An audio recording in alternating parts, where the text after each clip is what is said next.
Good morning, everyone. Looks like we are back at home learning, but only for a few days this time, so it's not too bad. It could be worse. It's not. I'll see you next Wednesday. It's going to be fine, she says. But we're going to be great. Today's Thursday, the 8th of July, and we are going to continue with what we were doing in school, which was to write the script for the sorting hat scene. So before you go any further, I want you to re-jog your memory, watch the link that will be attached to Dojo, which you can see on your screen right now, and that will send you to the sorting hat scene in Harry Potter. So you just re-jog your memory about what happens, who speaks, who says what, and what is going on with that scene. Okay, so on Tuesday, you decided your characters with your teams. You had 5 characters, and you also did a scene description as well for the Great Hall. So that should be in your books back in school.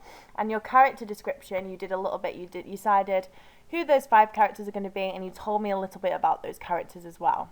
So if we were in school, we'd do this as a team, but obviously you're at home. So what you are going to do today and tomorrow, you're going to write your own script for the sorting hat scene, which we'll try and have a few goes at performing next week, okay? We were going to do this in groups, but obviously due to the bubble closure, you're going to write it at home. I want you to write it in your homework book, which is lined paper. But obviously if you don't have that at home with you, then try and grab some lined paper, maybe from a notepad or a pucker pad or any kind of thing that you can keep and you can write on so you can bring back into school, okay? So just quick before you get started, I want you to have a think to yourself, should I or shouldn't I? So this is when we are writing our script. Do you think we should use act or scene numbers? I want you to scream at the screen for me. Should you or shouldn't you? Include a cast list. Give a short description of each of the scene settings. Use a narrator to briefly set the scene. Write the speaker's name followed by a colon. Write dialogue without inverted commas. Put stage directions in brackets. Use present tense. Start a new line for each of the new speakers, and use standard and non-standard English depending if it's formal or formal. So hopefully you've gone through them and you've shouted at my screen. So use act or scene numbers, I definitely should. Include a cast list, yes, we've already done that in school. Give a short description of the scene, yes, I should do that, we've done that in school as well for our Grand Hall scene. Use narrator, sometimes we can, but with our sorting hat we're not going to use a narrator. Write the speaker's name followed by a colon, definitely. Write dialogue without inverted commas. No, I'm not going to use my speech marks inverted commas. I don't need them when I'm doing a script because I know somebody's talking, so I don't need to do that. Put the stage directions in brackets. Yes, I'm always going to do that because that's my extra information to tell me what to do. Use the present tense. Yes, because I'm speaking now and it's doing it now.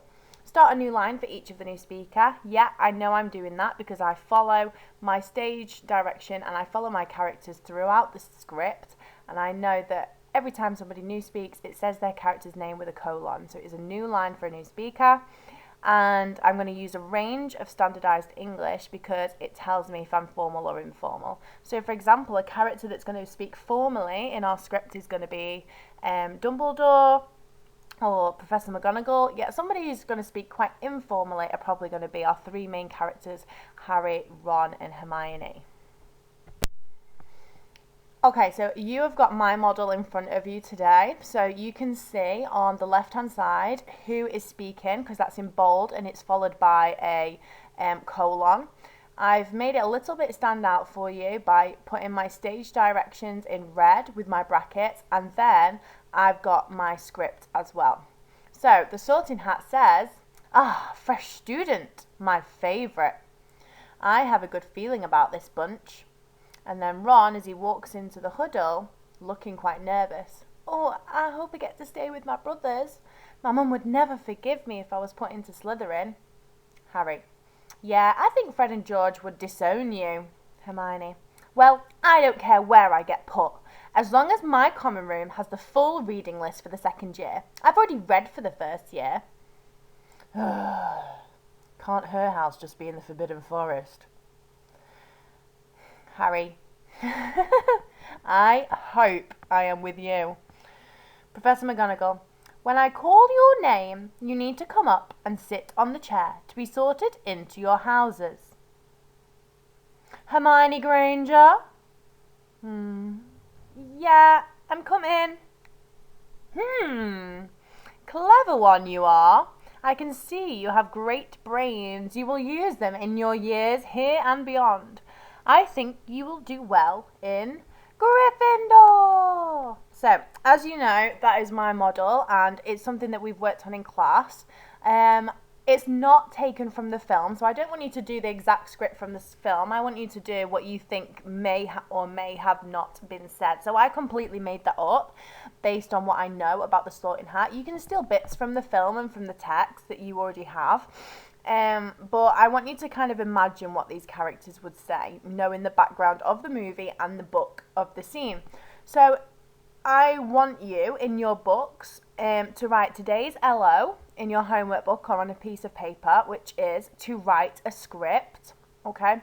And then you can just get going. So you're going to start with your characters on the left-hand side and tell me what they say, okay? You do not have to do the same thing that we did the other day, which was the scene description and the character description. You've already done that in your books at school. You're just going to get going straight away on your script. You're going to do this today and tomorrow, so don't rush it. Really think about it.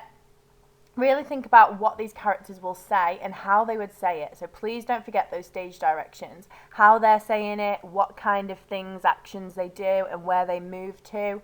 You can see I've got a full range here about how they're doing it. So looking frustrated, looking nervous, what they're doing, for example, rolling their eyes or laughing, and then where they're moving to. So walks nervously or walking to the huddle. So I've got quite a range of stage directions. Here's a quick checklist that you can see that I want you to have. So include a cast list. We've already done that. We did that in school.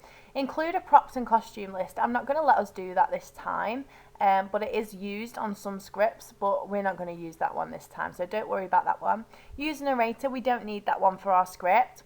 But we do need to make sure our speaker's name is on the left, and then I've got a little arrow with extra information that says written on the left with a colon after the character's name. So you can see my colon there. Written dialogue without speech marks, so double check, make sure you've not used speech marks. Structure my play using scenes. We've done that because we did a little scene description on Tuesday, so don't worry too much about that one. Written stage directions in brackets, I want to see that. Consider how the play will be performed. So I want you to think about that as you're writing it, because I want to get the opportunity for you, some of you to perform it next week. How will it be performed and how will it be said? So really change around your standardized English. Is it going to be quite chilled, quite informal from the children, and is it going to be quite formal from our higher teachers? And then please make sure you are using your punctuation. So your capital letters, full stops, commas, dashes, anything for any pauses, and then your brackets for your stage directions. On the screen now, there's some key spellings for you. You've got your four houses, the school Hogwarts, and then your characters. So keep this on the screen in case you don't know how to spell it. And you can keep my model text on the screen as well. You can flick back to see my model text. Like I said, you are going to do this tomorrow as well. So don't worry too much if you can't get it all done. You're going to do the whole scene from them walking through the doors to them getting sorted and then joining their houses sat at the table. Okay, and I hope you have fun doing this, and see if you've got anyone in the house that you can perform it with, like a real life script, and maybe act it out. I'd love to see some videos, maybe today or tomorrow, of you acting with your family or with your household. But no worries if not. I'd just really like a picture, so I can know that you have done it at home. All right, thank you.